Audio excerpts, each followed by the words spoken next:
सर्दियों में मोस्टली हमारा पाँव की उंगलियों के दरमियान जो फंगस इन्फेक्शन हो जाती है वो वाइट मादानुमा बन जाता है, जिसकी वजह से हमें एलर्जी होती है, खारिश होती है, हमारी स्वेलिंग हो जाती है, हमें पेन होती है। वो क्यों होती है, इसके ऊपर आज हम डिटेल से बात करेंगे। बिस्मिल्लाहिर्रहमानिर्रहीम।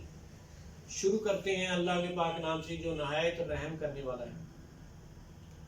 मेरा नाम डॉक्टर उमैर है, मैं एक डॉक्टर फार्मासिस्ट हूँ।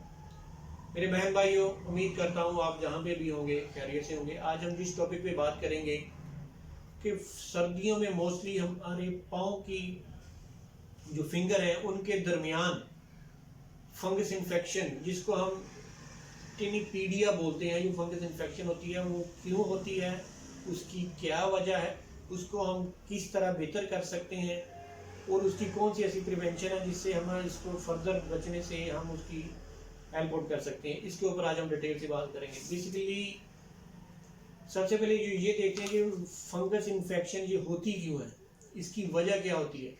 जो हमारी सर्दियों में एकदम जो टाइट शूज़ पहनते हैं वो प्रेशर आता है, क्योंकि वो सॉफ्ट टिश्यू होती है वहाँ पे फिंगर्स में, जो पाँव की फिंगर है उनके दरमियान, तो प्रेशर बिल्डअप होने से वहाँ पे वो इन्फेक्शन के होने के चांसेस बहुत ज़्यादा बढ़ जाते हैं। एक तो ये है। और जिनका स्वेटी, मतलब जिनका कोई ऐसा पानी का जो ऐसा कोई काम है जिसमें पानी में अक्सर वो पाँव रहता है, जिसकी वजह से वो फिंगर के दरमियान पानी थोड़ा सा रह जाता है और वो हिस्सा स्वेट रहता है, जो नमी रहती है वहाँ पे, वो नमी रहने की वजह से सर्दियों में मोस्ट इम्पोर्टेंट उसमें इन्फेक्शन जो है वो फंगस होने के बहुत सारे चांसेस बढ़ जाते हैं। मेजर काज इसके ये हैं। अगर तो आप ये चीज़ें करें तो कोशिश करें इससे, अगर आप जितना कम बच सकते हैं जितना भी आप इससे कोशिश करें टाइट शूज़ ना पहने, आप जो टाइट सॉक्स ना पहने ज़्यादा।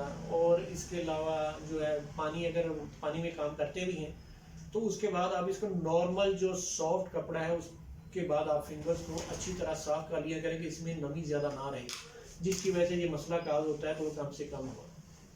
अब इसकी ट्रीटमेंट, ये बेसिकली फंगस इन्फेक्शन होती है। अब इसकी ट्रीटमेंट में जो मोस्ट इम्पोर्टेंट होता है, आपने एक फंगोन कैप्सूल है वो अपने वीकली बेसिस पे हफ्ते में आपने एक दफ़ा लेना है, जो फंगस को इंटरनल तौर पे वो केयर करेगा, जो वहाँ से जो इनर साइड पे इन्फेक्शन है उसको कवर करेगा और बेहतर करेगा। और उसके हम सुपरफिशली तौर पे हम एक क्रीम का भी इस्तेमाल करेंगे जिसमें फ्यूडिक क्रीम है, फ्यूडिक एच क्रीम है, हम उसका इस्तेमाल करेंगे सुबह शाम, जो अफेक्टेड एरिया उसके ऊपर हम लगाएंगे।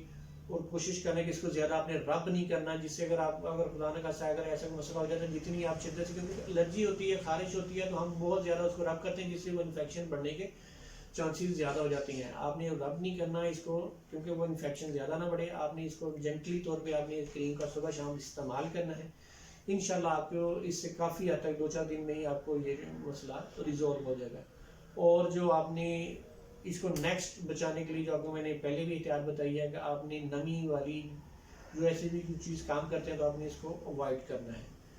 उम्मीद करता हूँ आपको मेरी ये वाली वीडियो अच्छी लगी होगी। अगर इस वीडियो के मुताल्लिक कोई भी ऐसा क्वेश्चन करना चाहते हैं, आप मुझे कमेंट सेक्शन में जाके लाजमी मेंशन करें।